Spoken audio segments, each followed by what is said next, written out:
Welcome to the Penny Bloom Podcast. Ain't another place that has got more bombast. Romp past your mom, dads, listening to Tomcats, talking everything that make you sad. We don't want that. We're here to make you smile. Put your mind at ease. Peace, love, and bloom, and always praise Keanu Reeves. This what we about. This some weeding now. We'll talk until we can't no more, and then we peacing out. Alright, let's go. Penny Bloom Podcast. It's the Penny Bloom Podcast. Penny Bloom Podcast. It's the Penny Bloom Podcast. Penny Bloom Podcast. Penny Bloom Podcast. Hello, everybody, and welcome in to the Penny Bloom Podcast. It is I, Colton Robertson, and I am joined by Joseph George. What's up, homie? Oh, what up, what up? Always a pleasure to be here. Oh, and it's always a pleasure to have you. Today we are discussing our final movie in the Blade trilogy. This is Blade Trinity. It was released on December 8th, 2004. It was written by David S. Goyer and directed by David S. Goyer. And if that name sounds familiar, it's because he is one of the greatest comic book movie writers of all time. Developed and created the Sandman series. He wrote Batman vs. Superman. He wrote Man of Steel. He wrote The Dark Knight Rises. He wrote The Dark Knight. He wrote Batman Begins. Wrote Blade 2. He wrote Blade. He's well established in this comic book game. Okay. Oh yeah. And this was the only one he's directed, though, as far as the Blade trilogy. We had Stephen Norrington, then Guillermo del Toro, and now David S. Goyer here to top us all off. And I gotta say, I think he did a fucking grand job with this one. Yeah. No, I think it's definitely like out there. If you look at the movie like on a grand scope, it's like, yeah, this is very campy, very comic booky, but that's what Blade's always been, you know, like from the jump. And they just dove right into that. And we're like, fuck it. We're bringing back Dracula. He's real and he's exist. You know, kind of like, I don't know. It was just a badass move just to be like, yeah, we're bringing back the Dracula and he's just the first vampire. Yeah. But other than that, like, I don't know. It was fun. Like, I didn't actually hate the comedy in it necessarily. I mean, it was a little cringy at some points. Like, I mean, a little dated, I guess. But like, you got Ryan Reynolds in there. He's gonna do exactly what he does in every movie he's in. It's just also weird that this is around the time that I might be old enough to actually remember this movie. Like, I'm almost 5 years old. That's still a little pea brain, but like, we're getting to the age. There. Yeah, we're like, I wonder what the first movie is where I actually, probably Batman Begins. But I wouldn't have watched it while I was 5. But like, just a movie the first one that I watched and will remember having watched when I was young is Fantastic, back to back here, Fantastic Four and X-Men The Last Stand. Those two, those were it. I guess the Spider-Man. Yeah, I mean, I remember those. They came out before I would have really started to remember, but I know I watched those. But yeah, same. Yeah. Okay, but yeah, it's weird. We're getting to that time. Yeah, we're alive. Our brains are fucking kicking. It's weird. Memories are starting to stick. Yeah, exactly. Finally. But I can say confidently, I had never seen this movie. Blade Trinity was the first viewing for me, and I don't have many of those on our comic book movie journey through film so far. I think I've only had a couple, and I gotta say, I thoroughly enjoyed it. I definitely liked it more than Blade 2, which is it's a shame. You know, I love me some Guillermo del Toro as a director, and we talked about that. It was just such a nothing, middle of the road, kind of boring movie. This one, I thought blew that one out of the water. It's not like a masterpiece or anything, but damn, I enjoyed it. I liked it a lot. Yeah. I don't know. I think like the only thing I was kind of like, oh wow, that's kind of it, was Whistler's death. It kind of felt like a little Han Solo-y to me. Like that he just wanted to get out of there. Like he was just there for the check at that point. Like he just, I don't know. Like the moment was nice. I liked the moment and like the line he got to give, but it was just kind of fast and like he was in the movie. I was so glad they did that. Just because he was brought back in 2. That's true. Just probably should have already been. He dead. should have already been yeah, dead. you're right. And David S. Goyer, I think, was like, I'm gonna go ahead and get that out of the way. You know, Hmm. he should have been dead. Let's go ahead and do him in. Let's make it a good moment. Well, and like it also operates as a good story beat for Blade. You know, the beginning of the movie, whenever he's like, you know, you don't have friends. What happens when I'm gone, basically, and you don't have anyone left? You know, like Yeah.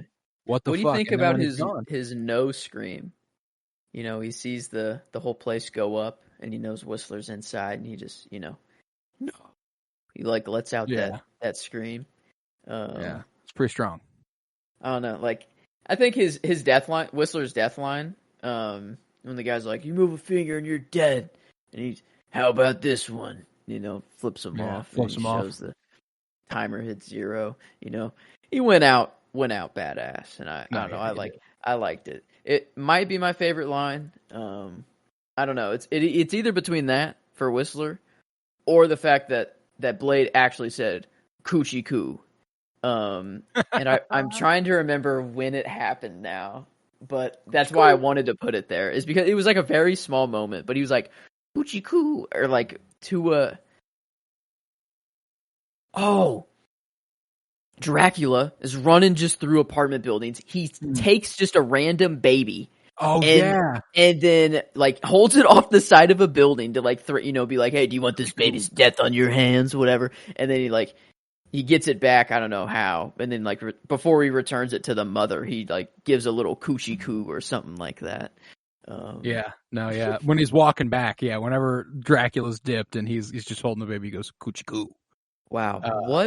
What a thing just to talk about. Dracula stealing a woman's baby and then Blade retrieving the baby for the it's a funny ass, like, it's a funny concept. And I thought it was like I said, I thought it was surprisingly well done. It could have been way in over its head, like I think the first one a little bit was. Like this one didn't get nearly as out of pocket in its final act as the first one did.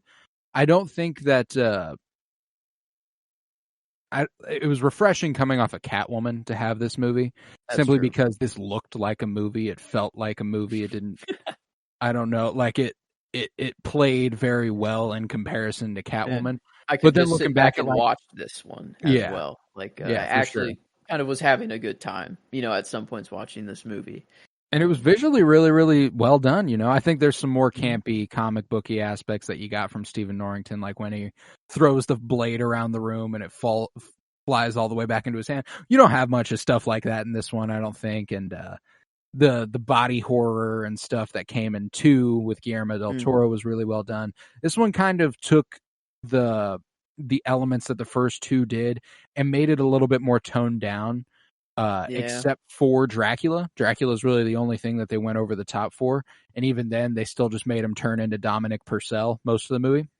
I could have used a little more of that take it up a notch, because my favorite shots of the last 2, he's caught his sunglasses and like they were flying around and he just caught them in the air and they focused on it, and there was no, I called it, I had the first sunglasses shot, and then it was the sunglasses catch 2.0.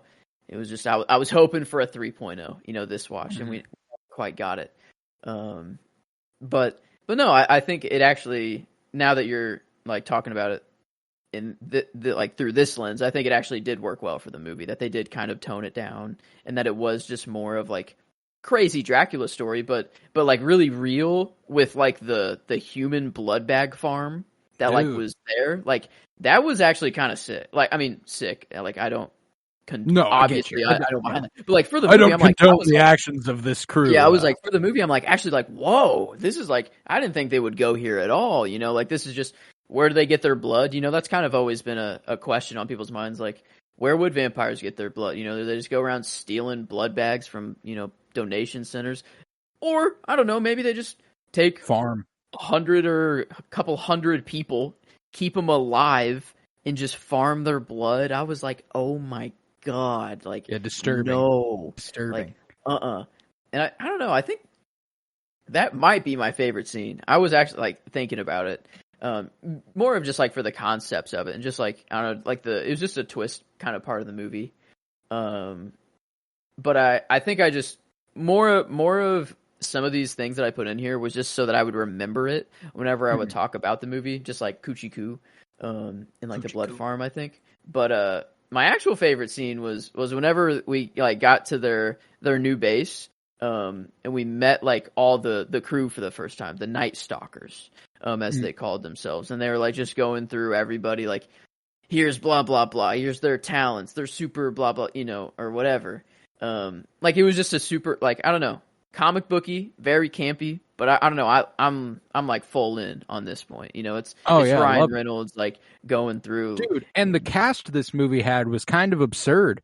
Like the only one who's like a bona fide movie star these days is probably Ryan Reynolds, and Jessica Biel to an extent. But you got Jessica Biel, Ryan Reynolds.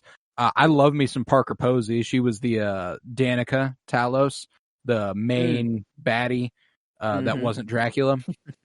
I love me some Parker Posey. She's really, really good. It had, Triple H. Yeah.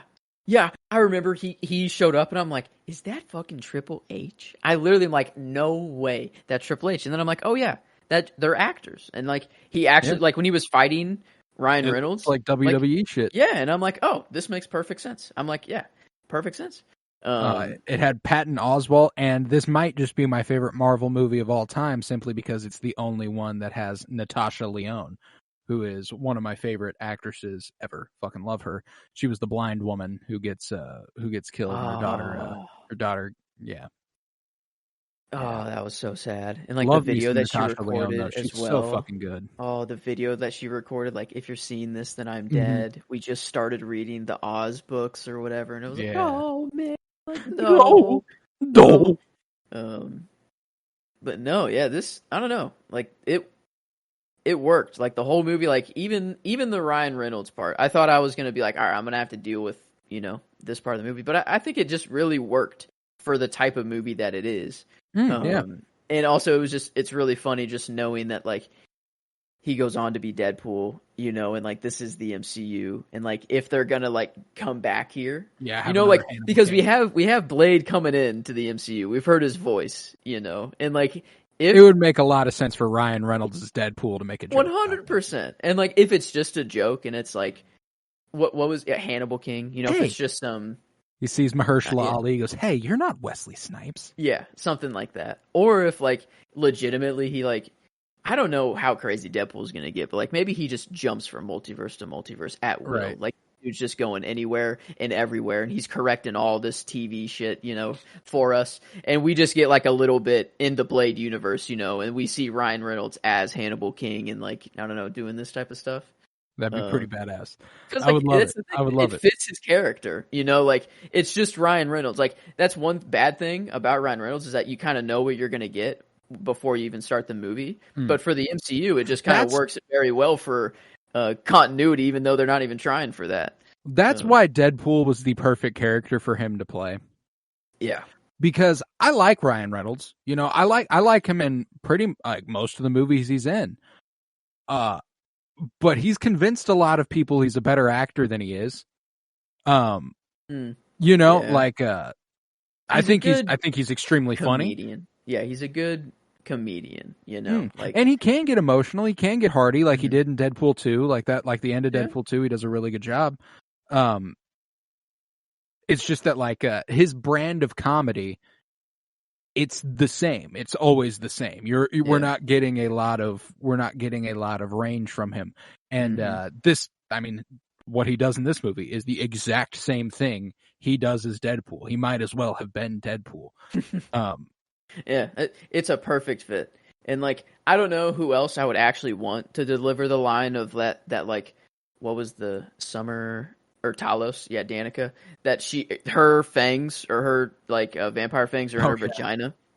I wonder if that was just like just an improv thing that he was just like, yeah. Or, I don't know. It seems they had a past. It was fun. He was one of them, or like what were the people called that weren't vampires but had that tattoo or whatever? He had his on his crotch. Familiars. Yeah. He was a familiar at one point. Had a past with Danica, and I don't know. And even when they meet back up, like, hey, your blood's, you're not getting enough of your fatty acids or whatever. So like, even I don't know, the Ryan Reynolds, I think like he brought an actual like his comedy actually brought a good thing to this movie. Oh, it did. It did. And all that's the thing is that I don't think it's ever a bad thing. You know, like I don't think it's ever like, Ryan Reynolds is in this. This is going to be annoying. No, like he typically does add to whatever movie he's in. It's not like I'm like, oh, fucking Ryan Reynolds. No, I like Ryan Reynolds. It's just that he plays roughly the same guy in everything he's in. And this is that guy. And what he did was, I mean, it was hilarious. Whenever he's locked up in the room and he's tortured. Like, you feel that tickle in the back of your throat? That's atomized silver crawling down your throat. And you know what that means? It means the fat lady should be singing right about now. And then nothing happens. This is awkward. It's awkward. Yeah, like that whole scene was so good. You know, like him just like causing the distraction for that long. Like it was like even getting like a little bit annoying and repetitive. And even someone in like, I forgot who said it, but someone's like, this is getting annoying. Just shut up. You know, like, I don't know, just like at a point. And it like very, very real. And then like, you just know it's all for a distraction. And then that doesn't even land. Like, I don't know. He did. Actually, whenever really the vampire dog comes at him and he throws him out of the fucking building, and the guy's like, "Hey, have you seen my dog, dick face?" And he goes, "Have you tried the lobby?" Yeah, I don't know. He's actually got some good laughs out of it. Oh, dude's funny, like, and that's like a good like, I don't know. Just this movie was actually enjoyable to watch. You know, like I don't know if it is just coming off Catwoman. You know, we're coming off a low. The lowest of the project so far. So the bar was pretty low. You know, anything was going to be good after this. But I don't really think it's because of that. I really think it was just like they made a enjoyable movie to watch. You know, they knew it was going to be super campy. They knew it was going to be just super all over the place. But I don't know. There was no crazy third act that was like so out there. It was just. Yeah. Like I liked the final battle, you know. Yeah. I loved like it was what the movie was building toward the entire time. The thing happened, and that was that. You know, I loved the way that this movie framed the public against Blade. I love that angle. Like whenever it's like a corruption that's utilizing propaganda to turn people against your hero. Yeah. Like that's a fun superhero trope. You know, I had a fucking grand time with this movie, man. Like I don't think this is just like I don't think this is just good because we're coming off of Catwoman. I think this is a solid movie. If I'm being honest with myself, I think it's my favorite of the Blade trilogy. I was gonna say that. I think it is. If I'm gonna come back and watch a Blade movie, it's gonna be this one. It's like I'm watching this one probably first, which is very interesting because like the Superman saga, like.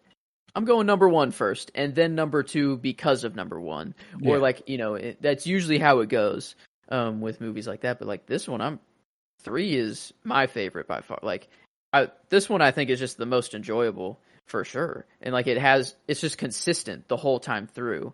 I do think that part of that also is because like, you know, in the past 2 movies, he's had Whistler, which has been a cool side character, but I didn't really give a fuck about Whistler. He was very one-dimensional. He's the same guy in every single scene he's in. I think what he really benefited from in this movie is that Wesley Snipes doesn't have to carry the entire movie on his fucking back. You know, like, and he's still my favorite performance. Like, I love Wesley Snipes as Blade.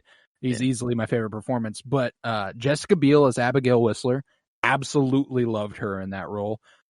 Like we've been talking about, I loved Ryan Reynolds as Hannibal King. I loved the villains, like the portrayals of the villains. You know, I'm not a huge Dominic Purcell guy, but he's been great in a few things. You know, he was in Prison Break and yeah, that's right. That's what he was in. Was he the main character in Prison Break? Like the big he was the brother who he's trying to get broken out of prison.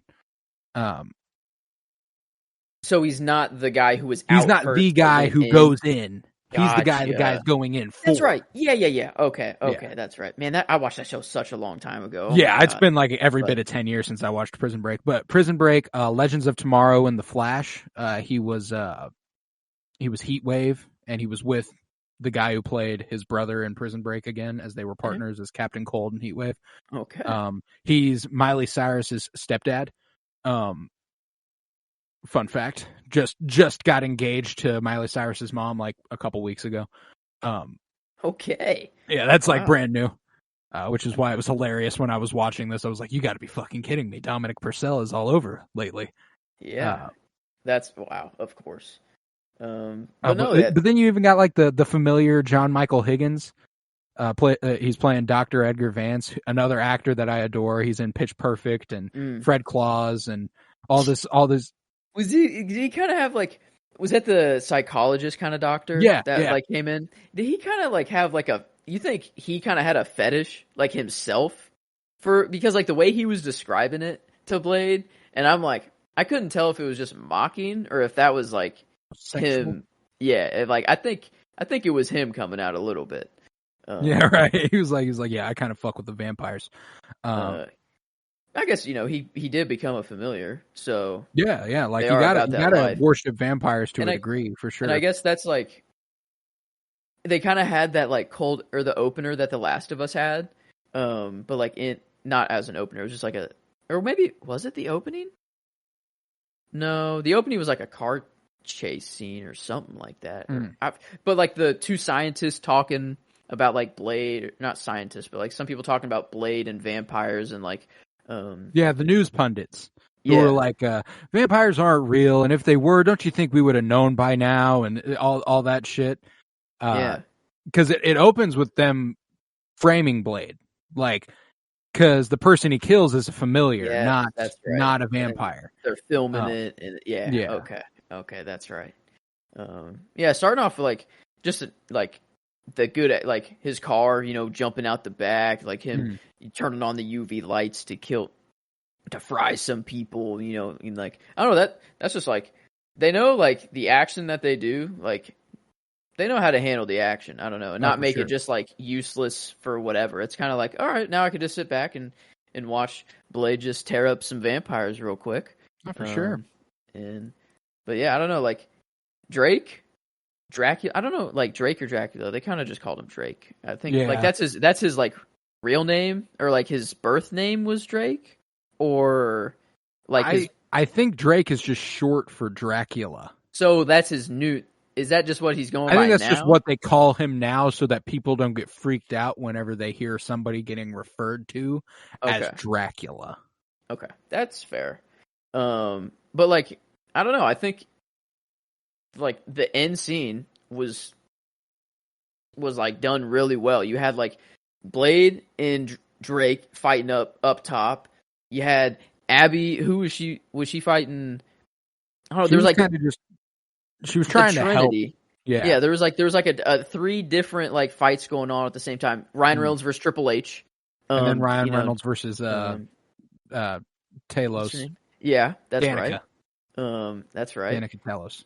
Like I don't know, all the like it all kind of culminated, like everything all kind of culminated all at the same time, and then like where you don't know if like Blade's dead or not. They're both just kind of laying there. Like that's my favorite shot of the movie, was that like the no sunglasses shot, but like after the fight was over and they're both just like laying there with the huge crate, like just everything's crushed around them, and they're just like, turns out Blade was just taking a nap, just slowed his heart down, because he's badass.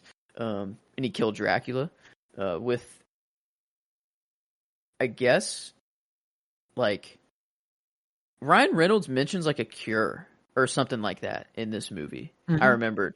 And like, does it just not work on Blade? Or like, because I figured like, I don't know. That was part of the explanation that Natasha Lyonne gave, was like, so the key is that if you take out Dracula, this will affect every vampire in a certain area.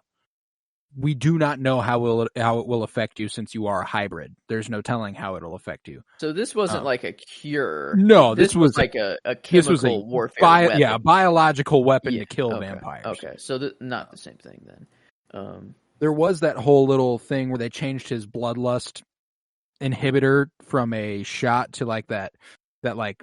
It's kind of sick. I love that. The inhaler, that was cool. The new upgrades that he got. Yeah, the freaking laser beam sun death ray weapon thing. I don't know what the heck that was, but that was just cool to see. Yeah. Like the CGI was a little wonky on it sometimes. But hey, it's whatever. But like all like the Abby just with her bow and arrow, like just popping up, ricocheting arrows, arrow going through a door, like I don't know, it was just super. Just more variation. Like, it was just more variation. Yeah, I had a great time with this movie. There's a lot of memorable stuff. You know, I watched this probably a week and a half ago because that's when we planned on talking about it, and it's just been kind of put off. And I remember it rather clearly. You know, like there's some pacing stuff that I don't really remember. I know we got to certain points, but I can't remember how. But like all my favorite stuff, all the stuff that kind of stood out to me, I remember it pretty vividly. Like it's a strong movie, and I can't say that for a lot of the movies that we've talked about. Yeah, I mean, it was very like straightforward, but not in a bad way. Like it was like, we're gonna resurrect a big, powerful something. You know, we're just in a pyramid, and we're like, oh, okay, yep, that's Right. Dracula. And they're like, all right, we want you to kill Blade. You know, okay. How are we gonna get Blade? We're gonna draw him out slowly, use the all this stuff, and it was like, oh, okay, this is kind of cool. Like, I don't know, not just like a straight up battle right away, and then there's like the respect that Dracula kind of has for Blade, and it's like, you fight with honor. I respect, like the next time we meet, though, or I don't know. It was very just man on man, whatever. Mano y mano. Yeah, but it was sick. It was really fun the whole time. I remember before I watched it, I remembered some people saying that this is like their least favorite Blade movie, or it's their favorite. Like it's either you love it or you hate this one. And I think that's like the two sides of the coin. I think there's some people that are in it, like for Blade 1 and 2, that are in it way more for the vampire stuff and like the vampire killing and like all the gore and the blood and stuff. That's more like the Blade 1 and 2 crowd, I feel. But this one is just kind of like the comic booky, for fun. Like this one's just more enjoyable in my opinion. I think so too. Overall, which I like, and I think the first one gives it a run for its money. I don't think it's by a lot. Yeah. Like, no, I don't think it's like easily or anything. But I do think I find myself enjoying this more. I think that, and it is because of that third act. It is because of the simplicity with which they handle the story. Because simple doesn't always mean bad. Simple sometimes means easier, but it just means it's easier to make it better. And I think that's what the ending of this movie did. I think it did a really good job of really making me. I care more about Blade at the end of this movie than I did at the end of 2. I care more about Abby than I did pretty much any other character in all of the Blade trilogy, if I'm being honest. Because she's my favorite character, easy out of this one. That's my debate. It's just either between her or Blade.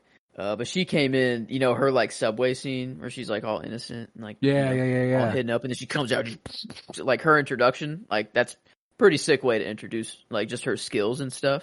And then you just like, I'm pretty sure the next time you see her, she's just with Ryan Reynolds. Like they just come in like saving Blade, right? It's like, and they're like, oh, okay, like fuck, like okay, and then it's like, oh, you're Whistler's daughter, like okay, like I don't know, it's just everything just kept coming, like everything that kept being revealed about her. I'm like, okay, she just keeps getting cooler and cooler and cooler.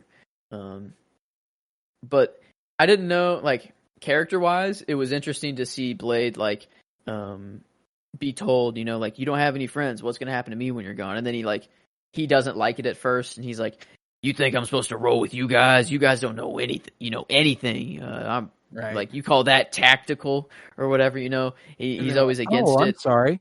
I feel like you were fucked before we showed up. Yeah. But then, I don't know, by the end, he's more acceptive of it, and he's like, okay, I like having people around me, actually. It's nice having people that want to come save me and fight with me and not just be alone and have all this tech and all this stuff back behind me.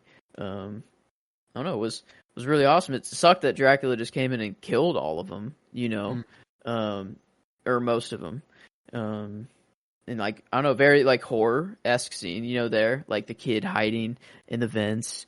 And like hiding from him, and the way his like hand stretched and like the shadow on the wall. That was cool. Yeah, that's the way there's like this questioning of what his capabilities are. Like we're like we don't know exactly what he's just capable of.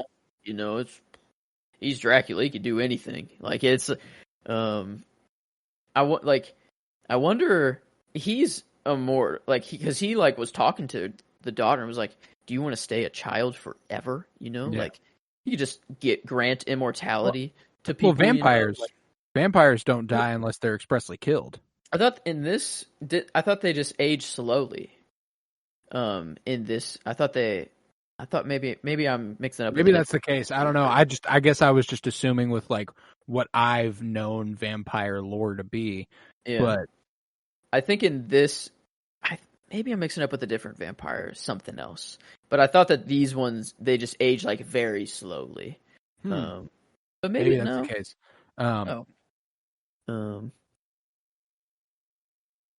Maybe though. I don't know. Regardless, I did really, really enjoy some of the visuals in this movie. You know, I don't think it was as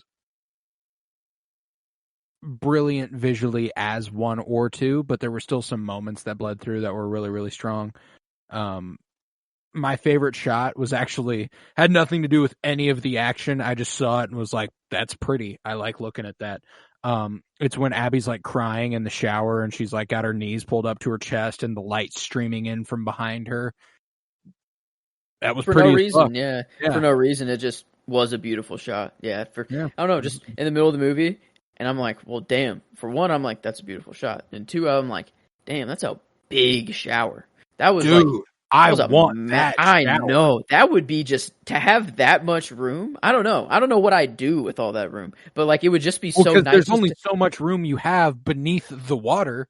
You know, like if I just had like a 3 a by shower. 3 foot rainfall that I could just just walk a little bit around in and just act. Yeah, I don't know. That'd be.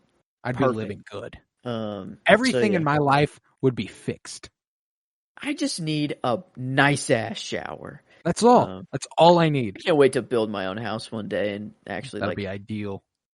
I don't know. I will pay attention. My bedroom, the bed, like you got to invest in your sleep. That's a third of your life at least. Yep. And a shower. I feel like that's or a bathtub. You got to be able to relax and be clean. It's important to me.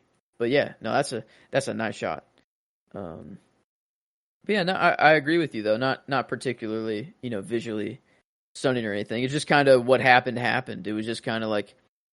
It was similar to Blade 2 in that it was extremely straightforward. Like the thing that I didn't like about Blade 2 is that it was so it was simple in the bad way, where it was like everything you did was so easy. Like you didn't.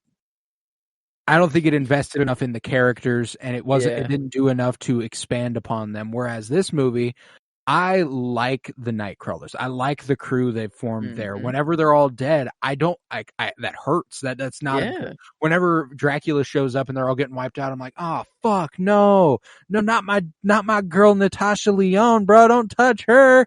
And then he gets the kid, and I'm like, fuck, I didn't have anything like that in Blade 2. You know what I'm saying? And that's that's the difference, is that this was simple, but it used that simplicity to its advantage, whereas Blade 2 got, I said it was visually more breathtaking. It's because that's what they focused on. They didn't give a shit about anything else.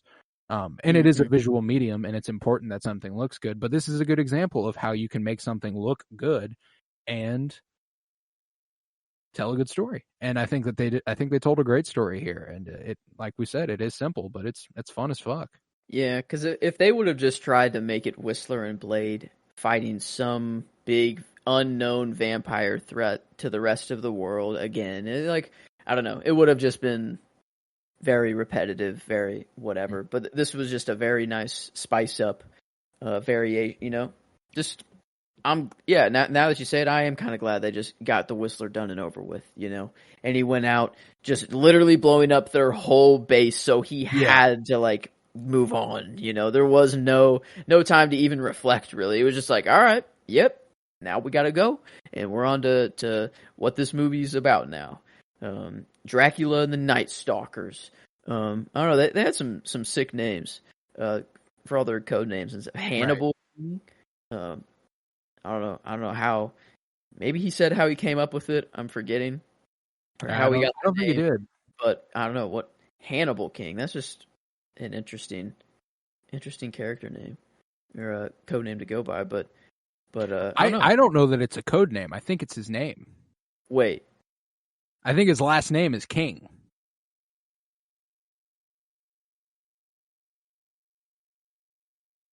Is Hannibal just a name? Hannibal is a name. Why did I think that was like a...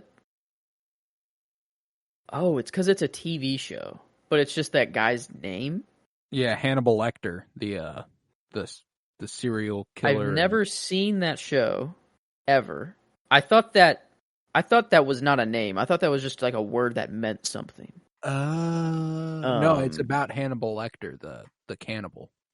So this whole time, my whole life, really, I've thought just ever since I've known the word Hannibal, I had no idea it was a name. So I'm hearing them call, and I've never looked into what the word meant ever, because I don't know why I've just ever needed to. I just thought it meant something. So I thought Hannibal King was just like some badass code name, but it's just his name.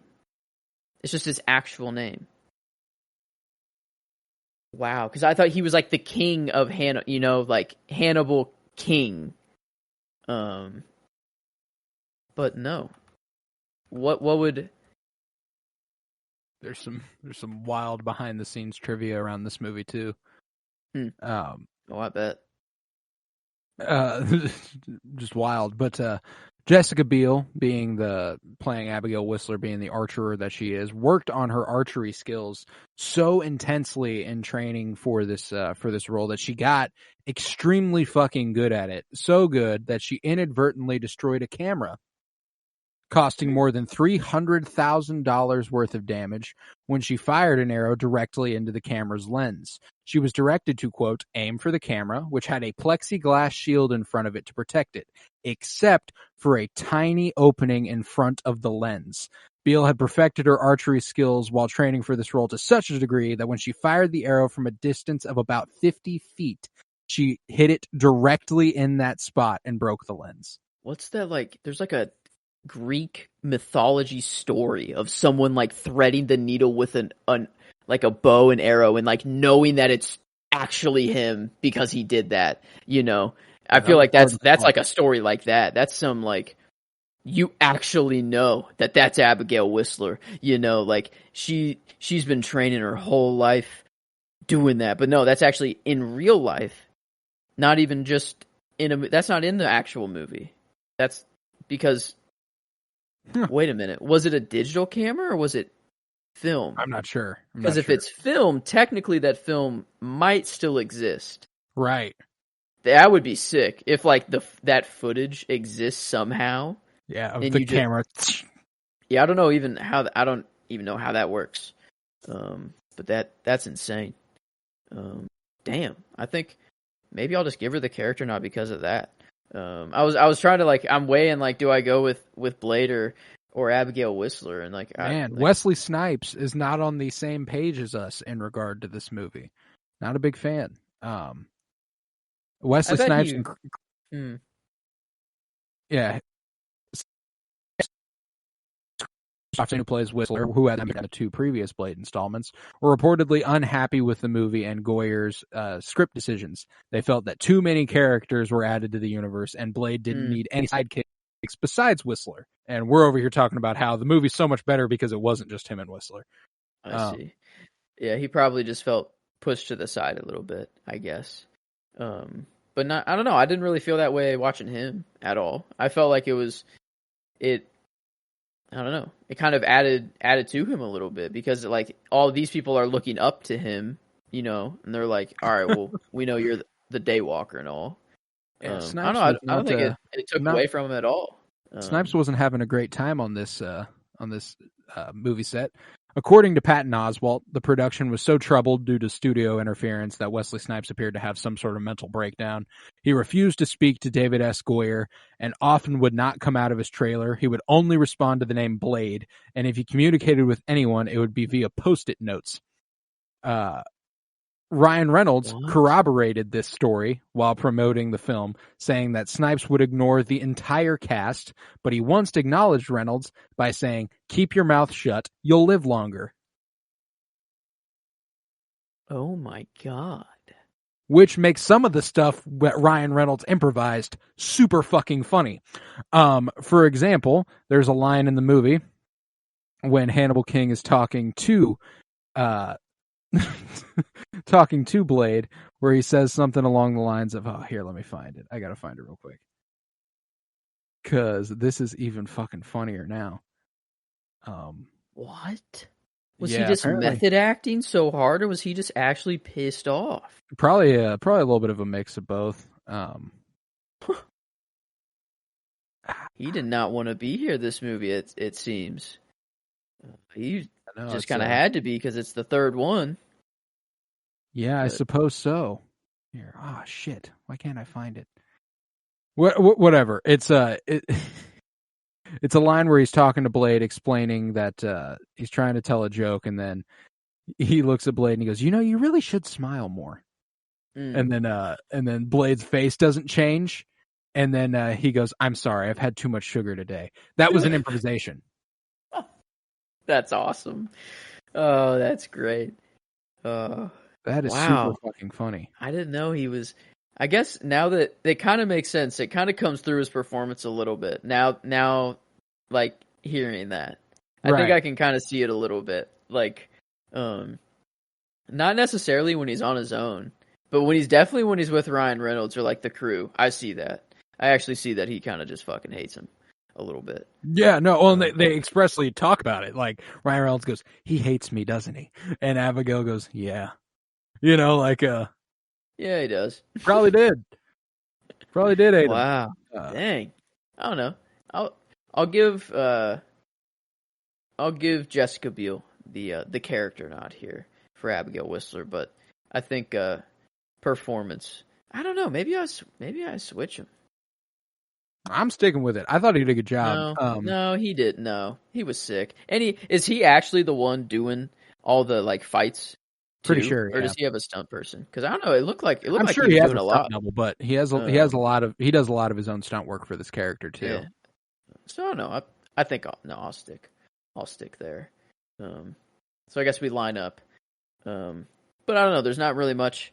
Maybe the other character could be Hannibal King, just for like. But I didn't like him that much over Blader or Whistler. I don't know. I like how they just kind of called her Whistler. Like she just kind of filled the role. But no, I think like Whistler brought the most to the table out of any character this movie. No, I think okay, I do like that. But yeah, no, I did not expect. I thought that this was going to be the worst Blade movie coming into it. Like that's what I thought. I thought like, okay, out of the camps, I bet I'm going to be. I don't know why. I just thought like this was going to be not my cup of tea. I didn't either. Like maybe I'm a like simpleton, but I enjoyed it quite a bit. No, it's not simple, but it worked. That's the thing. Like Blade 1 was simple too, but like not in this way. I don't know. They just did a lot better here. It went way over the top with its final act. That's the difference, you know? Yeah. I guess maybe this final act would have been crazy if the end was resurrecting Dracula and then fighting Blade right away. Like, yeah, that would have been nuts. But the fact that they just did it slowly and kind of, it was the whole movie and like that's what we were waiting for the whole time. Like it wasn't over the top. But I bet if Dracula wasn't part of the movie at all, and then by the time we get to the third end, they're like, we need to resurrect Dracula to kill Blade now. I would have been like, okay, now here we go. Like, what the fuck? But no I thought it's kind of shocking to read that stuff about the reactions to the scripts. I know I like it a lot. I thought it was good. But, yeah. What other favorites do we have left to give out then? Let's see. I think, we gave our shots. I think my scene... I was debating on the end or like the meeting of all the guys, like just going through the crew. I don't know. I think the end is actually worth giving the nod because of how well like it actually was put together. Like all the deaths that happened, all at kind of like the same time. Every character had a moment kind of at the end there.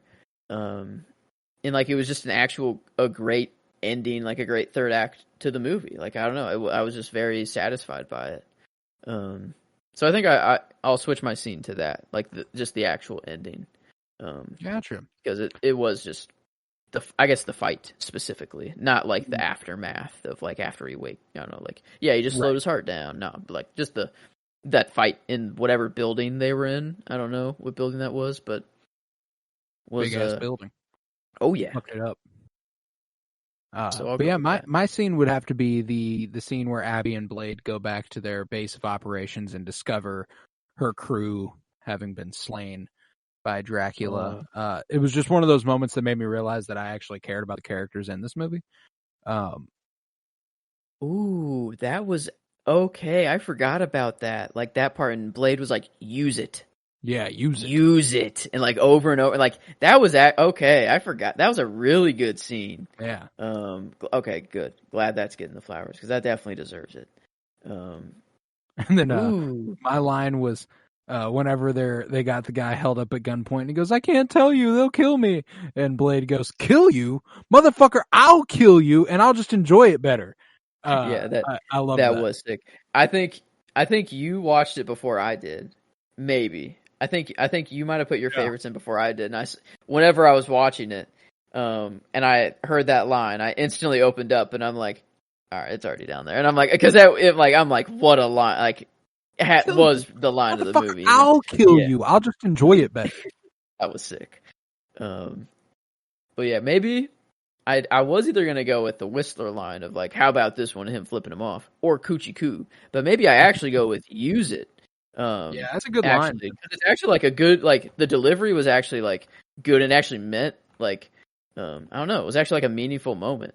So yeah, I think I'll actually go with that. I'll switch my line to use it. I don't know how many times he says it. I think it's either 2 or 3. It's a few times, but I think use it will suffice. Yeah.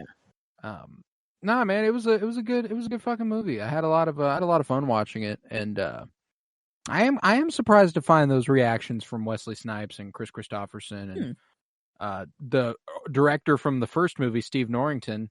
He was offered the chance to come back, but he read the script, didn't like it, so he didn't come back. So like, just interesting to me. I don't know. Maybe it is because it does take quite a divergence from what the first 2 Blades laid out as a formula, kind of, and it did its own thing, and I'd argue did it better. Yeah. At least in the second one. Like the first one, it's hard to say. The first one's the first one. It's pretty fucking solid, you know. Like I can't knock it that hard, but yeah, definitely better than the second one. That's without a doubt. The first one is the one that gets it a run for its money, but enjoyment wise, like I'm coming back to this one. First I am too. Out of all of them. So that definitely has to mean something there. But I mean, yeah, I don't know. That is weird that it's so that they didn't like. I guess maybe now that we're just so removed and it is so much time after the movies have been released, we can look at it differently. But like if you're reading that script, I don't know. Maybe like if you are Wesley Snipes, you're like, okay, well, I'm getting. He had less than 100 lines. Yeah, and he's not the. I mean, he's still the main character, but like. Not as much as he was in the previous 2 movies. No, right. It does shift focus a lot to Abigail, really. So I guess maybe that's probably why. But I don't know. I would argue that it actually helped this movie a whole lot more. I think it did too. Go in the direction it did. So yeah, but yeah, I think in agreement there. But enjoy. Let's get to a rating then. I think that's where we've arrived. I'm looking at the enjoyment score real quick, and we've got Blade 1 at a 7.5, which it's faring pretty well there at a 7.5. I don't think I could elevate it much higher than a 7.75 if I could at all. Yeah, I don't, because then you get into the 8s, which is X-Men and Batman Returns. I don't know if I'm having that much fun, but a Batman 89 and Daredevil's pretty close to this. Daredevil is pretty close. It's a movie that kind of surprised us. We were like, all right, well, it'll be whatever. It's Ben Affleck's Daredevil. Let's do it. But then we're like, oh, okay, that was actually somewhat enjoyable to watch. It is kind of in a similar boat. I would say I do think I'd still go back to Daredevil before I'd go back to this movie. Okay.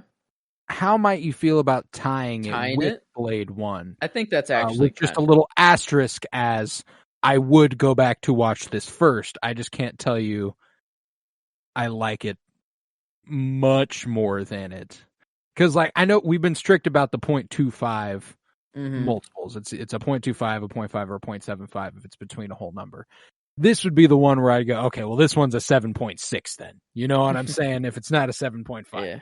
But I think even tying it actually does make sense. Like the first one, it is a little bit less fun, but it makes up for it in like the super campiness and like the dark the visuals like and where they're going. So I think like actually it does actually kind of tie on enjoyment wise, but that caveat still does hold true. Like I do still think I go back to like it's just this is the more of the movie that I want to watch. No, I'm 100% there. I'm 100% there.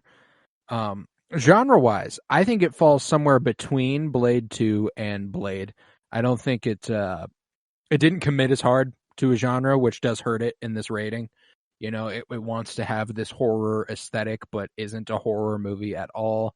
You know, Blade 2, I'd argue, even had more of a distinct idea of what it wanted to be specifically. And committed to it, whereas I think this one it did a good job, but I don't think it. I think it could have committed in any of those directions a little harder, and that leads me to wanting to put it below Blade 2 even in genre, and maybe giving it a 6. I think that is fair, because that would be kind of the one thing of this movie that is kind of a little bit lesser than the other movies, because I think like adaptation wise it's all I don't know, I guess that's a little different, but yeah, I think it would be below, and that's 6.5, so like 6, just like out of 6 is what you were thinking. I think so. I don't think I could tell you it's better in its genre than Hulk. You know, I'd argue they're roughly the same genre. I can dig. Yeah, I think 6 is fair. I'm alright with that. Put that above Superman 4, but below Hulk and Batman 66. As I would have thought, you know, immediately. Well, naturally. It was my natural thought, but yeah. Okay, that takes us to the adaptation score, and this does have a little bit more room to go off of in comics since the rebrand of Blade after the first movie. This one is 6 years later, and the comic character has changed. However, Dracula has long existed in Marvel Comics. Hannibal King also exists in Marvel Comics. I still can't believe that I thought Hannibal was a word. Like I still like it sounds like cannibal, right? So I thought it was like a title, the King of Hannibal. I thought it had something to kind of relate to cannibals, but not really. That's like my slight, like that's the only inclination I've had to that word. And there was a Netflix show about it. Being a cannibal. Oh, really? Okay, maybe that's it then. Okay. So, I've never seen the show, but I guess maybe I've just heard about it. Well, and Hannibal Lecter was a real person who that show is about. Okay. I'm pretty sure, unless that's the character, and I'm totally butchering that. Yeah, he just happens to have a name that rhymes with cannibal. Hannibal Lecter is a character that was created for The Silence of the Lambs. Who Anthony Hopkins plays. Okay. Yeah, but anyway, I like every time it's said now, I'm just gonna like, wow, that's just a name. That is like simply just a name. I just gotta get that through my head. But anyway, let's see. Where were we at? Adaptation is where we were. Yeah. Well, I was talking about how there is a little bit more basis in comics for this one than there is previous. The creator of Abigail Whistler was originally envisioned to be a Van Helsing character, a vampire hunter from Marvel Comics, and Van Helsing is a classic vampire hunter type figure. But there is a specific Van Helsing in Marvel Comics that still would have been played by Jessica Biel and everything. But there was a movie that also came out in 2004 called Van Helsing. So they were like, man, well, let's just rework this a little bit, make her Whistler's daughter, and we'll be good there. So adaptation on this one, it's interesting because Blade and Blade don't have much to go off of. They kind of set the tone, whereas this one starts to have more to go off of and then doesn't. So it's an interesting balance there. You know, Hannibal King is also a vampire who was turned by Deacon Frost, who was the villain in the first Blade. Ooh. So there's some layers there. I think for who the characters are for this movie, though, like we always say, if it's different, then it better be better, or it better work for the movie. And I think, like the Whistler's daughter part, I kind of just accepted. Oh yeah, I like that. I like that a lot. And I liked, yeah, I never was like, oh, that's just too easy. It's like, no, that makes perfect fucking sense. I don't know. Yeah. And then making, I guess, Hannibal King just a familiar, and not, I guess, a turned vampire. I don't know. I think it works. You know, yeah. I think I don't think I could go higher than the first couple Blades. That's fair. I don't know how much lower I can go either, though. Like, if I was to go lower, I'd go 5.75. So, just a little bit below. Yeah. And because I don't know, that Blade 1, like, that set this, I don't know, like, you're right, that they were more setting the tone for the characters, but now they, like, I don't know, now they actually have stuff to refer to here, and then they did all right, but it wasn't like, oh, this was a good change, you know, like, this was like, I don't know, they probably didn't, like, I'd say some comic runs, like, the way that Blade inspired, like, changed the comic Blade, I don't know, was there some, like, Whistler, did she become, I'm not like, sure. a comic I don't character? even think Whistler was a comic character. Oh, it was just for this movie, one and done, that's it? Well, like, the original Whistler. Oh. I don't think that's a comic character. Oh, wow. So Blade 1 really did set the... Or I guess just... okay. Yeah, he is. He is a comic character, but he was created for Blade. Okay. For the movie. Then, yeah, I think just a little bit below is fair, though. So that at a 5.75, which puts it just a little bit above Batman and Robin. Which I think is a fair step up, so. Like at a 5. So yeah, okay. I agree. I agree. Critically. Well, no crazy third act. Just kind of like, let's see, what do we give the first two? That'll be interesting. We gave 5.5 for the first one and a 5 for the second. And I would definitely say it's better than the second. I have no doubt. I don't think it's as visually good as the first Blade. Mm-hmm. I don't think the performances are quite as good as the first Blades were. I think the story is better simply because they didn't go way over the top with the third act. But the lack of, like, oomph, the lack of, like, passion for like, I feel like there's a heart to the first two that I could feel a lot more. You know, like, I like this one simply because it's a lot more simple, but there is a certain, like, let's just make this one a little bit more of a typical superhero movie to it, which isn't a bad thing. It just doesn't make it feel as authentic as the first one. I feel like you said, like, there was no oomph to it at the end. Mm-hmm. It's kind of just like the end happened. You're like, oh, okay. Like, that's what I wanted to happen. It's what happened. Yeah, there's no quite oomph to it, but I think maybe just slotting it right in the middle. Like, going 5.5, 5.2, 5.5. Because I do think the first one was better made over, like... I think so, too. Yeah, but this one is just a more enjoyable movie to watch, or around the same as the first, but a little bit worse made critically. So, yeah, I think... Yeah, it actually doesn't fare nearly as well in the average, if that's what it ends up coming to. 6.13, which puts it below Hulk and above Howard the Duck. Which I think I'd agree with. I think I would. I think I would rather watch. It puts Daredevil and Hulk between Blade and Blade Trinity, and then that puts Howard the Duck, Superman 4, and Batman and Robin between Blade Trinity and Blade 2. Pretty much on this equal footing, or pretty close to Hulk. Yeah, like very close, and I think that actually is a good comparison to it. Okay. I think I do agree Yeah, you all right with that? Do you feel like there's anything we might need to rework?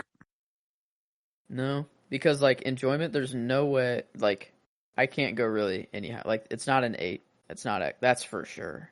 Yeah. The enjoyment and like I don't think it does deserve that bump over, the first one. Well, let's put it this way.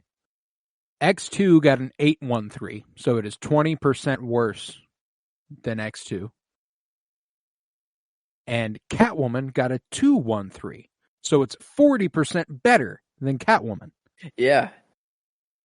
Yeah. I think that's pretty fair foot. It's closer to X2 than it is Catwoman, you know? I like. Okay. Nope. You sold me on that. I'm all right there. So yeah, 613 for Blade Trinity.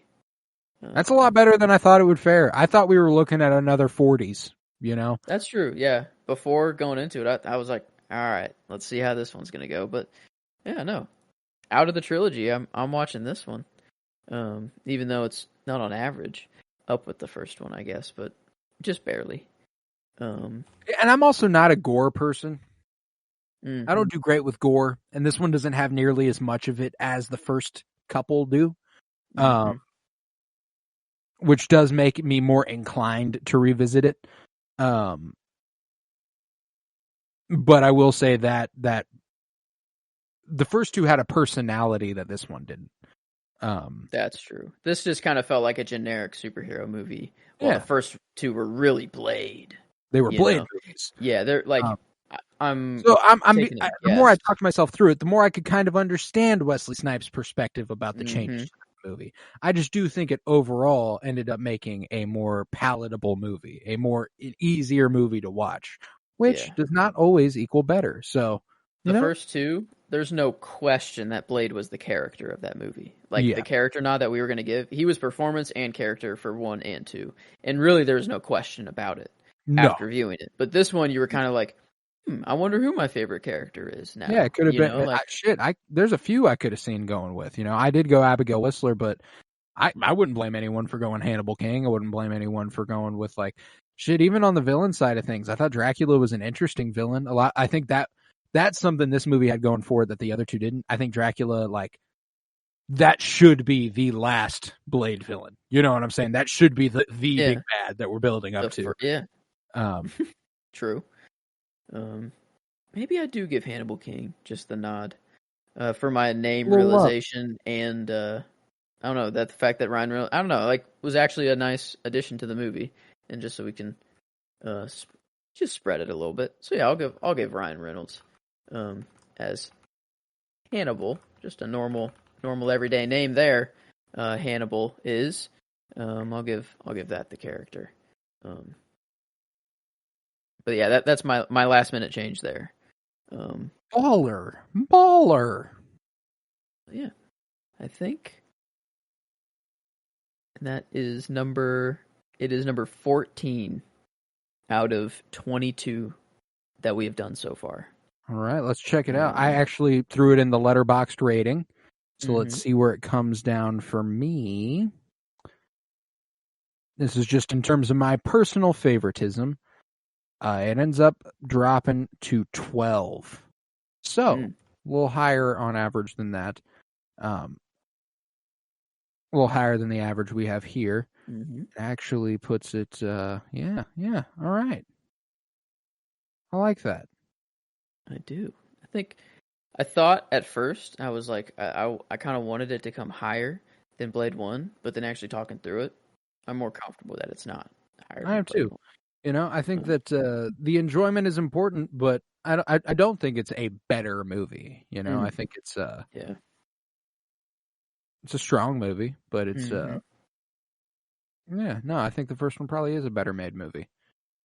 But yeah, then I was against you, Wesley Snipes, for your gripes at first, but now I sort of understand. I see where you came from. But it's worse for him, not necessarily for the movie. The movie's enjoyment, though. For him and wanting to be the main role and everything, yeah. But, I stand by the fact that I would watch this before either of the other two. Yeah, I do as well. I'm there. But, okay. There we are. The Blade trilogy done. And will reappear back in 2020, whatever. Yeah, that movie is stalled production. Yeah. So who knows when he's coming back? But was it actually Wesley Snipes' voice that was used in like that Eternals with No, like, it was wasn't Mahershala Ali. Okay, so it was the guy who they plan on having play Blade. Okay, that's good. Okay, I didn't know if they were trying some weird voice Something stuff new there. but No, okay, no. okay, good. But yeah, but we are heading back into the shitter territory next week with Elektra. I'm very excited for that one. That's gonna be fun. And that's from same character from Daredevil. Okay. Yeah, Jennifer Gardner playing Elektra Nachos. 4.7 out of 10 on IMDb. Hey, okay, it's not the worst we've seen. Maybe it's like maybe it's like Daredevil. We're expecting it's gonna be really bad going into it, and then we'll watch it, and it's like it is still kind of bad, but like better than we thought. Yeah, on Letterboxd, Daredevil has a 2.1, and Elektra has a 1.6. Eesh.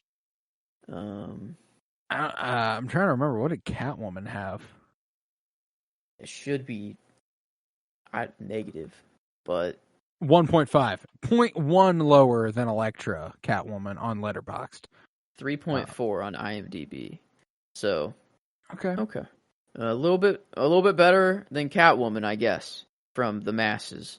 But Ben Affleck's not in it at all. Like it's just Is it like before? Is it after? Is it like is it at all connected? Like I have no idea. Okay.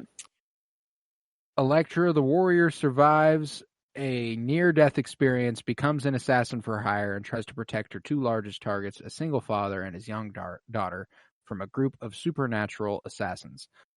So I do think it is set before. Seems to be the application. Okay. She lived through that, right? Like the movie?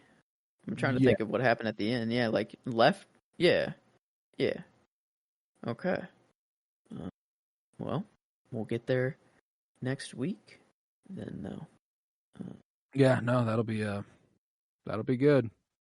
That'll be good. Apparently, Stick is in that one. Oh. Okay. The same as like Netflix Stick or different? Stick. Probably different actor. Different actor though. Yeah, but same guy. Okay. Nice to see Stick. Nice to see Stick. Yeah, we got. Just that looks like it's about it as far as characters I'm familiar with beyond Elektra. Yeah. Mark Miller.